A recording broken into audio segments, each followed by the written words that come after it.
The arguments for the existence of God are like the lyrics to familiar television jingles.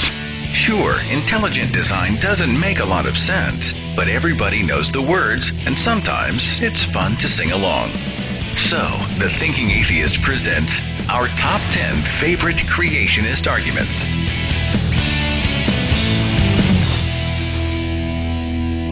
Number 1. Carbon dating isn't accurate to determine the age of the Earth. Well, perhaps that's why carbon dating isn't the preferred method for dating rocks and fossils. In fact, there are a great many methods of radiometric dating that accurately measure the decay of radioactive elements in rocks, meteorites, and fossils. And those methods can confidently measure the age of planet Earth to be 4.5 billion years. Number 2. You can't prove evolution. As opposed to proving the young Earth theory from primitive anonymous documents?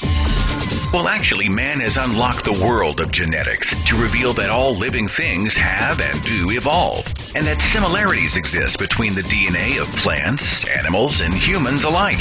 Evolution is observable, provable science. To quote the famous evolutionary biologist Stephen Jay Gould, creationist critics often charge that evolution cannot be tested, and therefore cannot be viewed as a properly scientific subject at all. This claim is rhetorical nonsense. Number 3. If man evolved from monkeys, why do we still have monkeys? This is like asking, if America was colonized by the English, why do we still have England? Next question, please. Number 4. The human eye is too complex to have evolved. This argument is also known as irreducible complexity. This gross oversimplification ignores creatures like the single-celled euglena, which have evolved antennae for light. Mollusks and jellyfish have evolved varying grades of vision. Plus, consider this, the human eye is more poorly constructed and much less acute than the eye of the octopus or the great horned owl. Did God care more about the design of the horned owl than his own children? Number 5. Atheism is actually a religion. Indeed, much like not collecting stamps might be called a hobby, or not smoking might be called a habit. Number 6. Oh yeah? Well, scientist X believes in God. Well, that's nice. So did icons like Copernicus, Kepler, and Galileo, who also lived during the time of dirt floors, bleeding sick people to cure them of illness, and burning witches at the stake. Sir Isaac Newton was a believer and theologian. He was also an alchemist. Did Newton's groundbreaking research on gravity and the laws of motion also prove his belief that metals had magical powers and could be combined to make gold? Cherry pick all you want. The fact is, 93% of the members of the National Academy of Sciences reject the concept of God. That's not just a majority, it's an overwhelming majority. In fact, this is just a sampling of the reputable scientific organizations that reject intelligent design and support evolution by natural selection.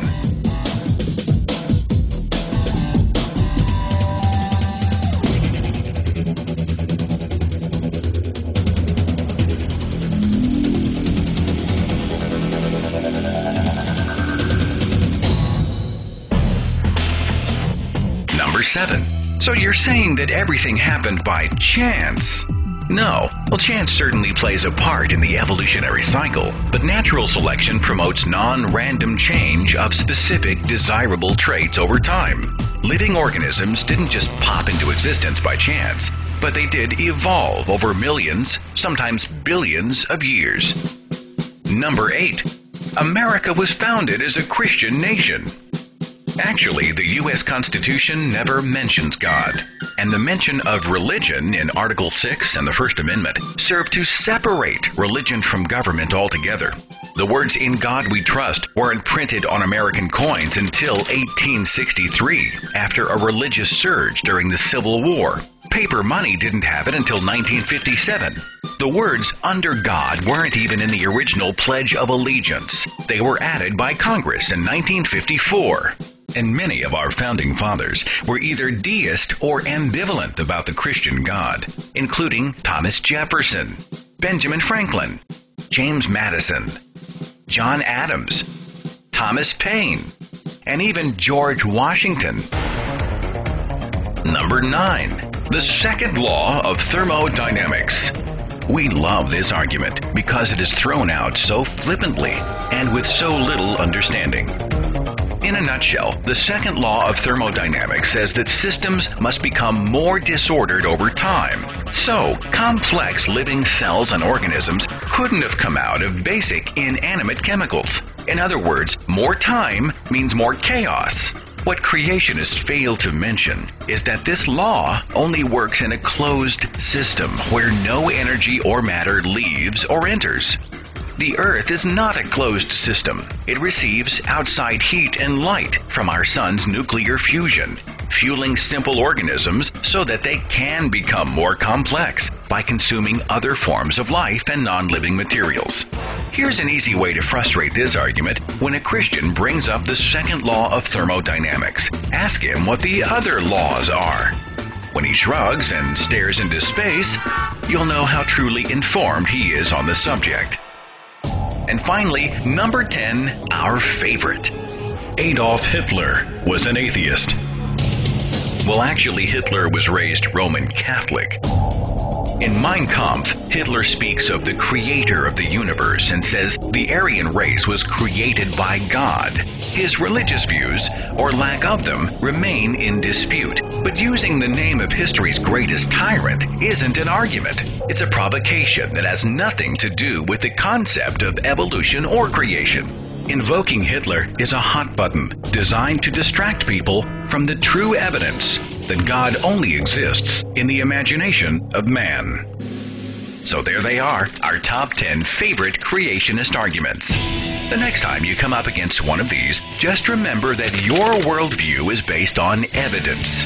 Their worldview includes an invisible divine daddy, 2 naked people and a talking snake, contradictory documents written in the Bronze Age, the wearing of torture devices around one's neck, and bumper stickers that proudly say, 7 days without prayer makes 1 week.